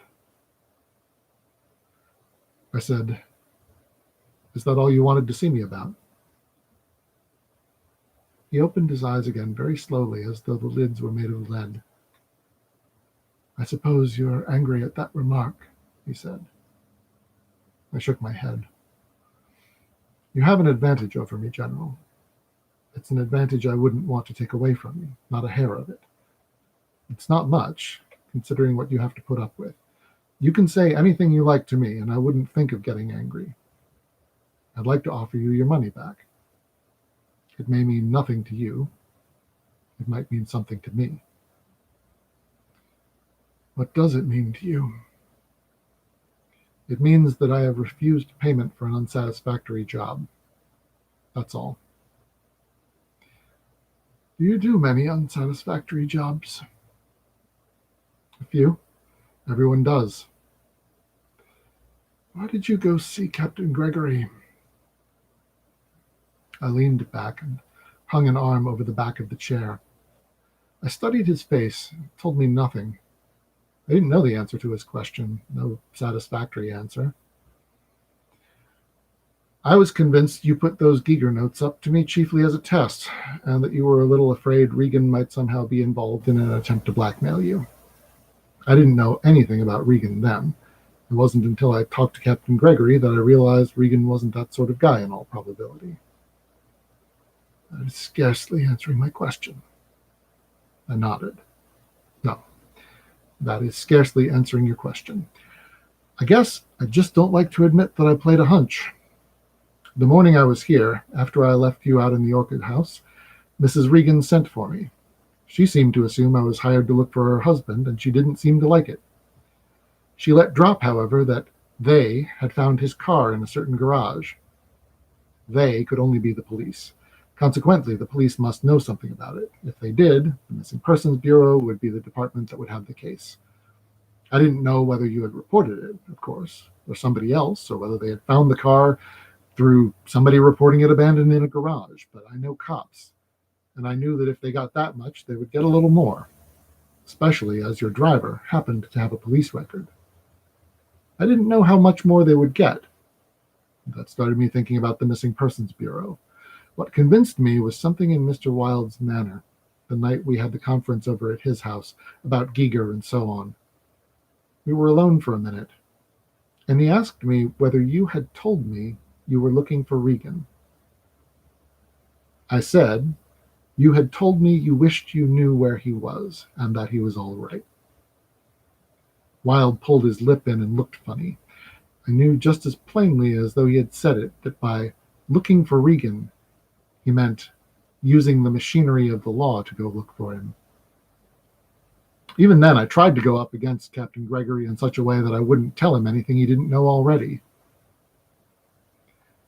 And you allowed Captain Gregory to think I had employed you to find Rusty. Yeah, I guess I did, when I was sure he had the case. He closed his eyes. They twitched a little. He spoke with them closed. And do you consider that ethical? Yes, I do. The eyes opened again. The piercing blackness of them was startling, coming suddenly out of that dead face. Perhaps I don't understand, he said. Maybe you don't. The head of a missing persons bureau isn't a talker. He wouldn't be in that office if he was. This one is a very smart, cagey guy who tries with a lot of success at first to give the impression he's a middle-aged hack fed up with his job. The game I play is not spillikins. There's always a large amount of bluff connected with it. Whatever I might say to a cop, he would be apt to discount it. And to that cop, it wouldn't make much difference what I said. When you hire a boy in my line of work, it isn't like hiring a window washer and showing him 8 windows and saying, wash those and you're through. You don't know what I have to go through or over or under to do your job for you. I do it my way. I do my best to protect you, and I may break a few rules, but I break them in your favor. The client comes first, unless he's crooked. Even then, all I do is hand the job back to him and keep my mouth shut. After all, you didn't tell me not to go to Captain Gregory. That would have been rather difficult, he said with a faint smile. Well, what have I done wrong?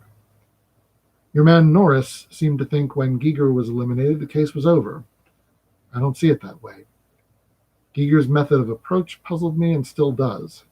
I'm not Sherlock Holmes or Philo Vance. I don't expect to go over ground the police have covered and pick up a broken pen point and build a case from it.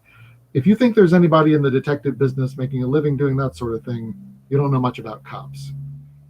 It's not things like that they overlook, if they overlook anything.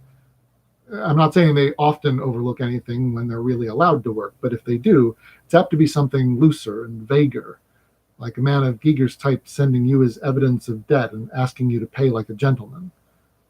Giger, man in a shady racket, in a vulnerable position, protected by a racketeer and having at least some negative protection from some of the police. Why do you do that? Because he wanted to find out if there was anything putting pressure on you. If there was, you would pay him. If not, you would ignore him and wait for his next move. But there was something putting pressure on you. Regan. You were afraid he was not what he had appeared to be, that he had stayed around and been nice to you just long enough to find out how to play games with your bank account. He started to say something, but I interrupted him. Even at that, it wasn't your money you cared about. It wasn't even your daughters. You've more or less written them off. It's that you're still too proud to be played for a sucker. And you really liked Regan. There was a silence. Then the general said quietly, You talk too damn much, Marlowe. Am I to understand you are still trying to solve that puzzle? No, I've quit. I've been warned off. The boys think I play too rough. That's why I thought I should give you back your money, because it isn't a completed job by my standards. He smiled. Quit nothing. I'll pay you another $1,000 to find Rusty. He doesn't have to come back. I don't even have to know where he is. Man has a right to live his own life. I don't blame him for walking out on my daughter, nor even for going so abruptly. It was probably a sudden impulse. I want to know that he is all right wherever he is. I want to know it from him directly. And if he should happen to need money, I should want him to have that also. Am I clear? Yes, General. He rested a little while, lax on the bed, his eyes closed and dark-lidded, his mouth tight and bloodless. He was used up. He was pretty nearly licked. He opened his eyes again and tried to grin at me. I guess I'm a sentimental old goat, he said. I'm no soldier at all. I took a fancy to that boy. He seemed pretty clean to me. I must be a little too vain of my judgment of character. Find him for me, Marlowe. Just find him. I'll try, he said. You better rest now. I've talked your arm off. I got up quickly and walked across the wide floor and out.